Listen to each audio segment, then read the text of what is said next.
Imagine a world torn apart, not by tweets or trade disputes, but by swords and cannons. A time when empires clashed, redrawing the map of the globe with blood and steel. We often hear about these great wars, but have you ever stopped to think about what truly ignites such a massive conflict? It's never just one thing. Today, we read diving deep into one of history's most defining old wars, to uncover the tangled web of secrets, betrayals, and ambitions that set the world on fire. This isn't just a history lesson. It's a story of human drama on an epic scale, and trust me, you'll want to see how it ends. So what was the spark? To understand why this war began, we need to rewind the clock. Picture a continent simmering with tension. On one side, you had established empires, rich and powerful, who saw the world as their chessboard. On the other, new ambitious nations were rising, hungry for their own slice of the pie. More land, more resources, more prestige. Royal families were all interconnected through a complex web of marriages, making international politics a messy family squabble. A prince marrying a princess from a rival kingdom could either be a peace treaty or the prelude to a backstabbing. Economically, things were just as volatile. Nations were competing fiercely for control over trade routes and valuable colonies across the oceans. Think of it like a high-stakes global marketplace where, instead of competing for customers, you're competing for entire continents. Tariffs were weaponized, and economic blockades could starve a nation into submission. This economic rivalry created a deep-seated mistrust.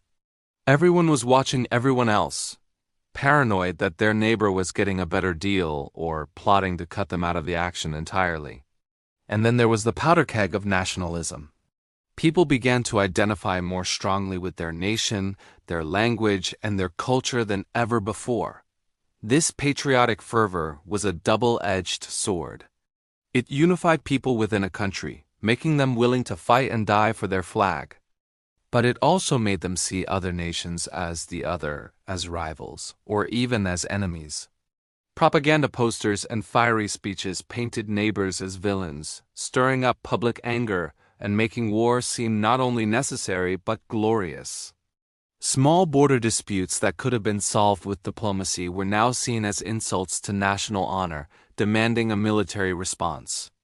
A series of secret alliances were formed, creating a domino effect. Countries pledged to defend each other, meaning a small, regional conflict could instantly spiral into a full-blown continental war. It was a tinderbox, and all it needed was a single, fatal spark. That spark came with an assassination, an act of defiance that would echo across the world and unleash the dogs of war. The declaration of war was met with cheering crowds in the streets. Young men eagerly signed up, convinced they'd be home by Christmas, decorated with medals and full of heroic stories. They marched off with shiny boots and patriotic songs, imagining a grand adventure. But the reality they found on the battlefield was a hellscape beyond their worst nightmares. This wasn't the heroic cavalry charges of old. This was a new kind of war, a war of industry and attrition. The front lines were a maze of muddy, waterlogged trenches stretching for hundreds of miles.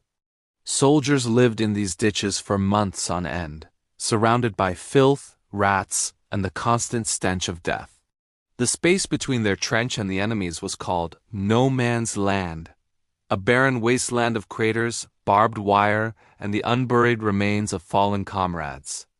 The daily routine was a monotonous cycle of terror: shelling, sniper fire, and the dreaded order to go over the top. Going over the top meant climbing out of the relative safety of the trench and charging headfirst into a hail of machine gun fire. Machine guns could mow down hundreds of men in minutes, turning brave charges into massacres. New weapons made the battlefield even more terrifying. Artillery could rain down explosives from miles away, pulverizing fortifications and shattering nerves. And then came the poison gas, a silent, creeping killer that choked soldiers in their trenches, causing agonizing pain and horrific injuries. The psychological toll was immense. The constant noise, the fear, And the sight of unimaginable horror led to a condition called shell shock. What we now know as PTSD. Soldiers were left trembling, unresponsive, and haunted by what they had seen and done. This wasn't an adventure. It was a meat grinder. Life on the home front was also transformed. With the men away fighting, women stepped into roles they had never been allowed to fill before. They worked in factories, building the weapons and ammunition that fueled the war machine. They worked on farms to feed the nation and served as nurses on the front lines, tending to the wounded. Their contribution was vital, and it would forever change the role of women in society, but everyone felt the strain. Food was rationed, news from the front was heavily censored, and every family lived in fear of receiving a dreaded telegram. The war wasn't just being fought by soldiers in trenches. It was being fought by every man, woman, and child back home. The initial excitement had long faded, replaced by a grim determination to see it through to the bitter end, no matter the cost. After years of brutal, grinding warfare, the guns finally fell silent. One side, exhausted and depleted, could no longer sustain the fight. But there were no real winners, only varying degrees of loss. The world that emerged from the rubble was a profoundly changed place. The cost in human life was staggering. An entire generation of young men was lost. Millions were killed, and millions more returned home physically and psychologically scarred for life. Families were shattered, and entire villages were wiped off the map. The sheer scale of the death and destruction was unlike anything the world had ever seen before. The political map was completely redrawn. The old, sprawling empires that had dominated the globe for centuries, the Austro-Hungarian, the Ottoman, the Russian, crumbled into dust. In their place, new countries were born, their borders often drawn by the victorious powers with little regard for the ethnic or cultural realities on the ground. These new, often unstable borders planted the seeds for future conflicts that continue to plague us to this day. The economic consequences were just as devastating. Nations that were once economic powerhouses were now bankrupt, saddled with unimaginable debt. Their infrastructure was destroyed, their industries were in ruins, and their economies were in freefall. The global economy was shattered. The victorious powers imposed harsh reparations on the defeated, demanding massive payments that crippled their economies and bred deep resentment.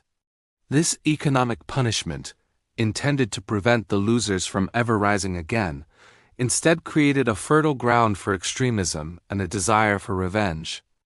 The Treaty of Versailles, meant to secure a lasting peace, is now often seen as a document that guaranteed a future war.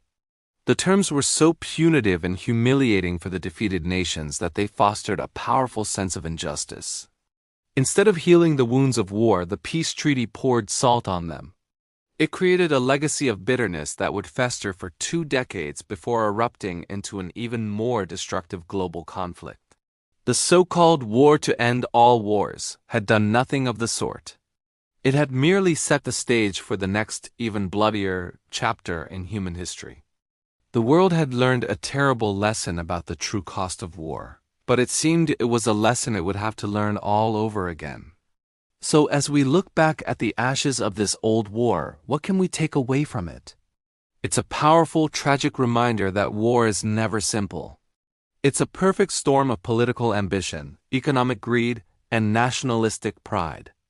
It shows us how easily leaders can lead their people into catastrophe with promises of glory, and how quickly that glory turns to mud and blood in the trenches. The story of this war isn't just about dates and battles. It's about the human cost. It's about the millions of lives cut short, the families torn apart, and the generation that was lost. It's also a story of incredible change, a war that toppled empires, empowered new voices, and reshaped the very fabric of our modern world. But perhaps the most important lesson is a warning. The same forces that led to this conflict, nationalism, economic rivalry, tangled alliances, are still very much present in our world today. History doesn't just repeat itself, but it often rhymes.